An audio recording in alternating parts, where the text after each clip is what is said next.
When Italy's government recently imposed a windfall tax on banks' record profits, shares tumbled. But Prime Minister Giorgia Meloni said she wouldn't hesitate to do it again if it helped mortgage holders.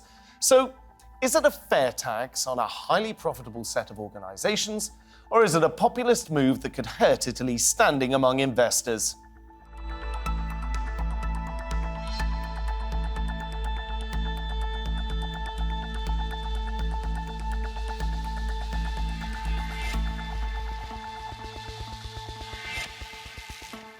Welcome to the programme. I'm Philip Hampshire. Italy's government, led by Prime Minister Giorgia Meloni, surprised almost everyone earlier this month when it announced a 40% tax on the excess profits of its banks. The move sent shares in local lenders tumbling at first. While Meloni didn't fully reverse the decision, some parts of the policy were watered down as a result. Did she make the right move? With inflation on the rise everywhere, central banks have been forced to raise interest rates. That may be painful for anyone with a loan, but for commercial banks, it's an opportunity to boost profits. They can increase the interest rate on money they lend out faster than the interest they have to pay on your deposits. Some see that as being unfair, since the banks are benefiting from something they did not do. And that's why governments, including Italy, the Czech Republic, Lithuania and Spain, have imposed windfall taxes on their banks. Italy's banks together made €10.5 billion in the first half of this year. That is a 64% jump compared to the same period last year. The government imposed a one-off 40% tax on the excess profits of lenders. When the share prices of the major banks plunged as a result, the government watered down the move to soften the blow to banks' profit margins. But it still stands to raise billions of euros from the levy, which it says will help borrowers facing huge bills. Should the banks be worried? So let's bring in our panel. In Bologna in Italy, we have Francesco Sassi. He's a research fellow in markets and energy geopolitics at the Research Institute in Bologna. Meanwhile, in London, we have Lorenzo Codogno. He's a visiting professor at the London School of Economics and formerly chief economist at the Italian Treasury. Also in London, we have Vicky Pryce. She's a chief economic advisor at the Centre for Economics and Business Research and a former joint head of the UK Government Economic Service. Thank you very much, everyone, for joining me. Francesco, I'm going to start off with you, if I may. So before we get into the nitty-gritty of what we regard as being ways this could have been done better, where do you stand on what Giorgia Meloni has actually done? Well, Giorgia Meloni has a very strong push from the electoral votes last September, and she has continued to flatten the future of the center-right, I would say right-wing government towards very reassertive policies concerning the economy. And at the same time, reassuring allies in the West and in Europe of the Italy position, the diplomatic and foreign position towards, as an example, the war in Ukraine, but also the alignment of Italy close to the United States of what concerns China and the international and the geopolitical standing between the United States and China. But right now, I think we are close to the end of the electoral honeymoon between the Italian voters and Giorgia Meloni, and reality is starting to bite. Let me take this across to Lorenzo. Lorenzo, we've got two different aspects here. We've got the political aspect and we've got the economic aspect. Do you think this was a smart thing to do politically, and do you think this was a smart thing to do economically? Well, economically, certainly not, because as was mentioned, Meloni has been trying to present herself as a moderate, center-right, conservative, which is leaning towards the mainstream in Europe. So sending positive messages in terms of foreign policy and economics, and so far it has worked. But occasionally, and that has happened recently with this windfall tax, the kind of populist spin comes out, and I think the decision was clearly a mistake. It's not the only one, by the way, because as you know, the government tried also to regulate airline fares, which was again a mistake, an interference of market dynamics. And now there is a debate possibly allowing borrowers to kind of pay back their non-performing loans at a discounted rate, which might be another mistake. So I think the government doesn't have in its DNA a market-friendly stance. So I think from time to time you might expect this to happen again in the future on specific subjects.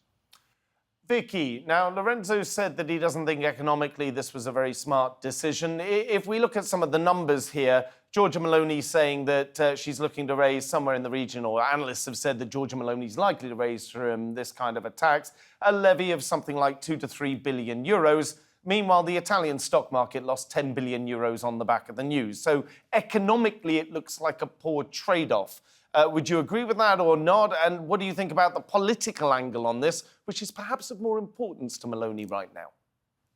Well, I think what happened is that the original suggestion of increasing taxes on banks sounded like it was going to raise an awful lot of money, or at least it was aimed to raise a lot of money. But in reality, when the actual details were looked at and when Meloni actually explained what she had in mind, it was a much, much watered down version of what she had originally said. So yes, of course, stocks went down at the beginning because of the concern that all the banks had about what it would mean for the future. But in reality, the amount that would be raised isn't that big. And the risk to the banks isn't that great either. And frankly, what is going on in lots of other countries is also concern that because of the very low interest rates that we've seen over the last year, or the period anyway during COVID, when the banks were all supported, and the banks did not make very much money during that period. But then, of course, interest rates were raised very significantly. That allowed those profit margins to increase really substantially. And there is a concern that banks are making an awful lot of money out of not doing anything extra themselves, a little bit like the energy sector. So imposing a windfall tax on banks, like we've been doing across Europe on energy companies, makes economic sense from that point of view. So you can understand why it was said. And also you've got a country with very high debt. Raising some money that way makes economic sense as well. So from the outside, it didn't look that sort of crazy, if you like. But of course, it has had an impact on how people are viewing the banking system now and whether lots of other countries would do the same. Francesco, do you agree with that? Yeah, sure. But at the same time, I would add that other governments had problems in reforming fiscality within this last 2 years, a couple of years. The UK has lost its government, and Liz Truss has gone away because of a very impulsive reaction. But this was the political side of economics calling for reforms. And we are looking at this also in Italy right now. We need economic reforms. And Giorgia Meloni is starting to feel that the external pressure is mounting, I think. So this move is also a sudden reaction of a political environment which is changing much faster than what Giorgia Meloni maybe had expected before. Let me take this to Lorenzo, because Lorenzo, you're looking very unhappy with some of these arguments being presented. No, if I may, I dare to disagree with what Vicky just said, because I think there is a fundamental difference between taxation on energy companies and taxation on banks. The tax that was introduced in many countries following the Russian invasion of Ukraine was justified because there was a clear market failure. and there was an unexpected shock, external shock, that produced windfall gains for a number of companies. So in that case, in my view, it was justified. It was one-off, and it was justified. In the case of banks, it is hard to demonstrate, hard to believe that there is a market failure. There is simply a turning in the interest rate cycle, which is normal and has been particularly severe this time, which has produced a widening in the net interest income of banks, so extra profit, if you wish. But what is extra profit in a sector that has always behaved like that? So whenever you see interest rate changing, the net interest margin widens, and that is normal in the banking sector. So unless you prove that there is a market failure, which I don't think there is a case, you shouldn't respond with taxation. Well, Lorenzo, there is any there may not in the market. Sorry to say. Lorenzo, there may not have Please. been a market failure here, but there may have been a central bank failure. Italian interest rates obviously aren't set by the Italian central bank anymore. They're set by the ECB. And they've gone in a very short period of time from negative 0.5% all the way up to positive 4.5%. During the period of the COVID crisis, when the banks were in a very difficult market and several governments across Europe had to step in to help out their banks, there was a lot of concern among the general public in different European countries about the socialization of risk and losses and the privatization of profits. Politically, for Meloni, regardless of how much money this raises, does this not help her out in that regard? Because she can wave a flag and say, hey, look, I'm trying to privatize some of the profits when the times are good. Yeah, politically it's a win-win situation, because clearly bashing the bank is a very nice exercise throughout Europe, I would say. And Italy is no exception. Maybe Italy is even more than in other countries. But does it make sense? In my view, it does not, because again, there is no market failure. I think competition in banking would naturally narrow the margin between interest rates on loans and deposits over time. And the only difference this time is that the swing, the change in interest rate has been very rapid and pronounced. But if there is market failure, probably it should be addressed by banking regulation, not taxation. Vicky. Well, can I just say that, interestingly, the only way that the banks are responding to the needs of the public, which is basically to pay them a decent interest rate for their deposits, which they haven't been doing since those interest rate increases that we've seen recently have rocketed in terms of what people have to pay for the loans that they take from the banks. The only way that the banks have responded by raising their own savings rates was because the government has called them in the UK and told them that they needed to change the way they operated. And the parliament has called them in and told them exactly the same.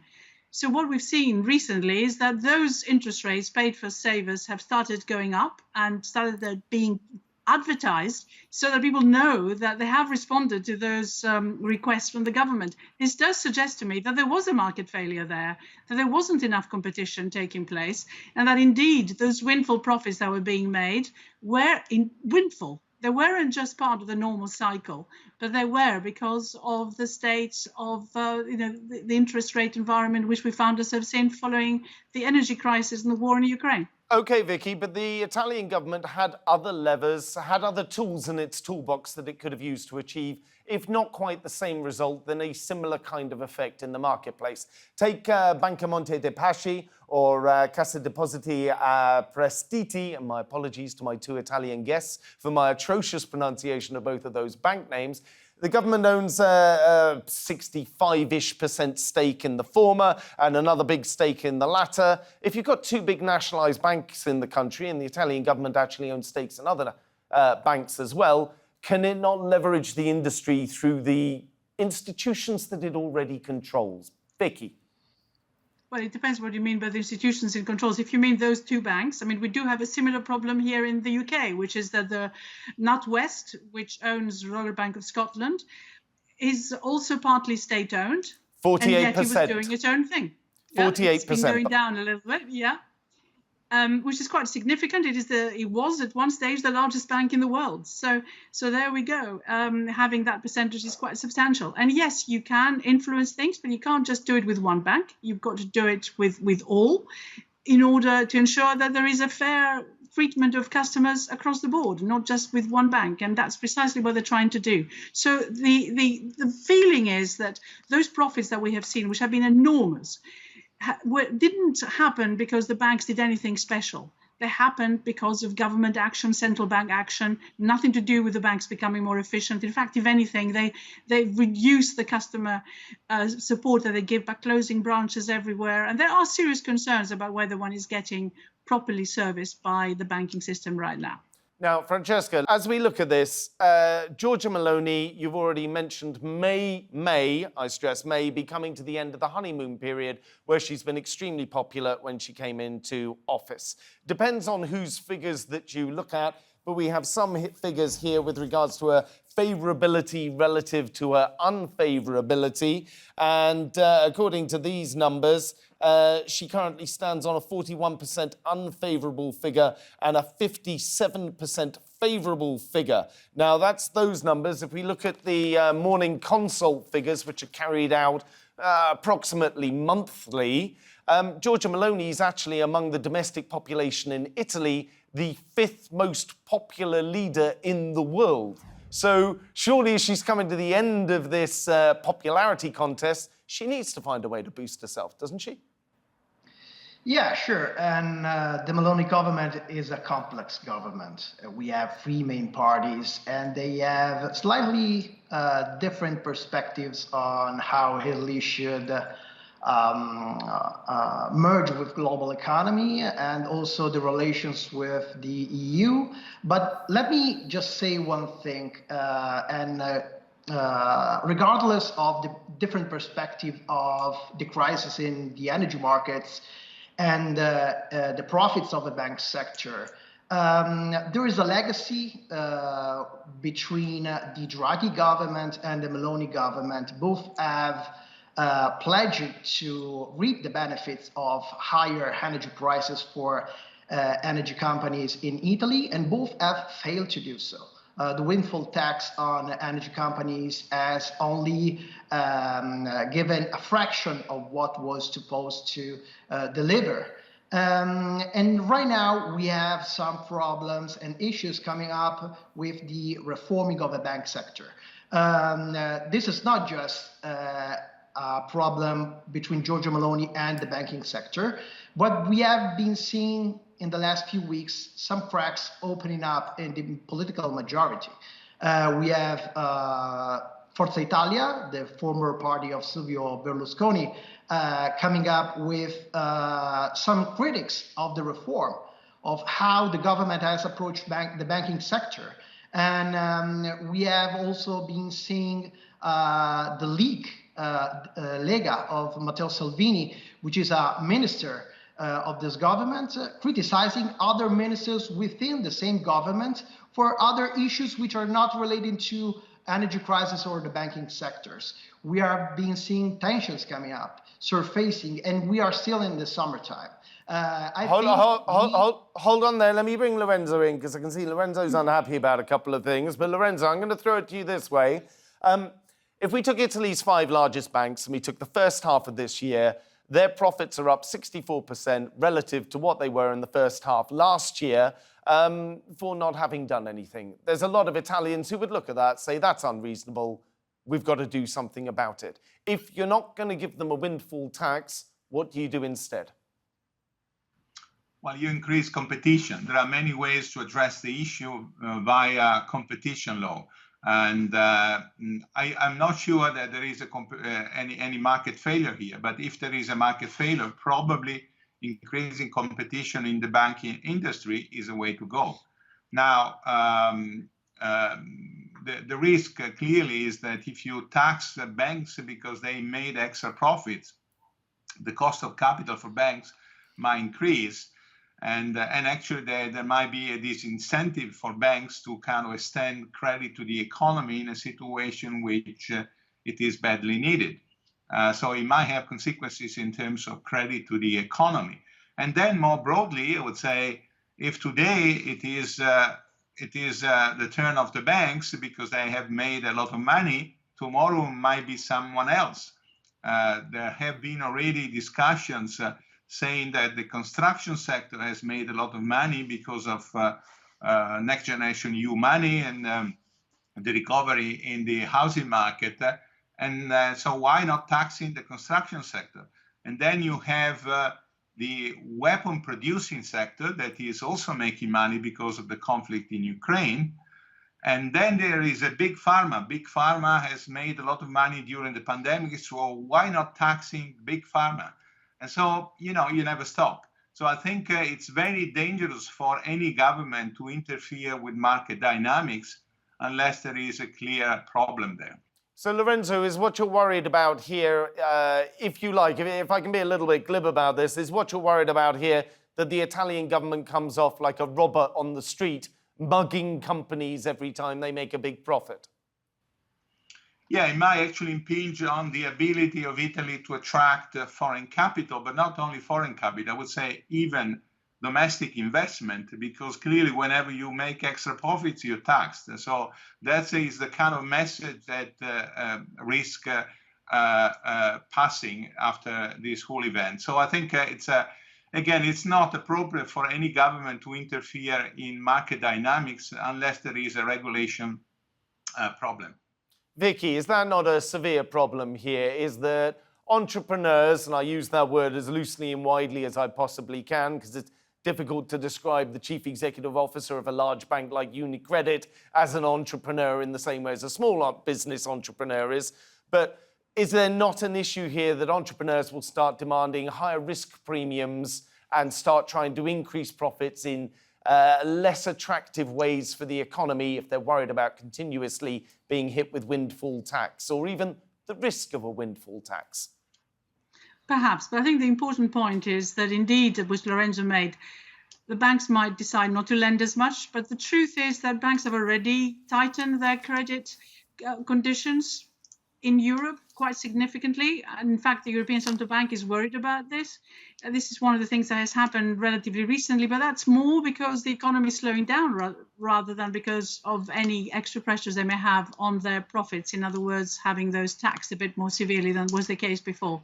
And that's where you need to look at. And that's where perhaps you need to worry about competition and maybe encouraging special sort of institutions to ensure that the money to entrepreneurs is still given to them. And I think that's the main problem, and it's not really being taxed perhaps a little bit more. After all, here in the UK, we've just raised our corporation tax from 19% to 25%, just like that. So from the beginning of this financial year in April, everyone is being taxed considerably more, except the very, very small firms. Francesco, Vicky raises a point there, which is that several European countries have investigated some form of windfall tax on the various different banks. We've got Spain, who's been doing it. Hungary's been looking at it as well. The Czech Republic's parliament approved a 60% windfall tax on energy firms and banks, aiming to raise around $3.5 billion this year in order to help people and firms. In May, Lithuania's parliament also approved a windfall tax on its banking industry.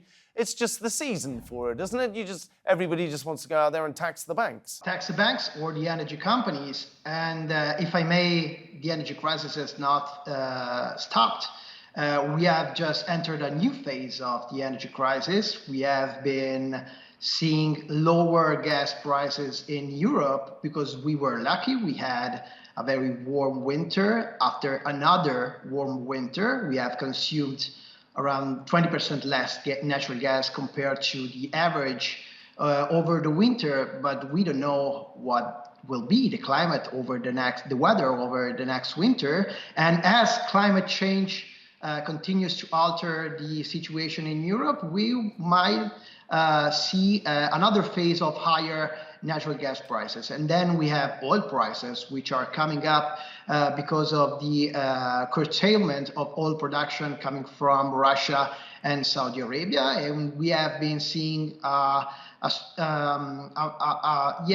more, I would say, coordinated way of figuring out how to handle production among the oil producers. And this is going against the interest of the European Union and, of course, Italy, in which the oil prices is becoming a political problem also for the Meloni government.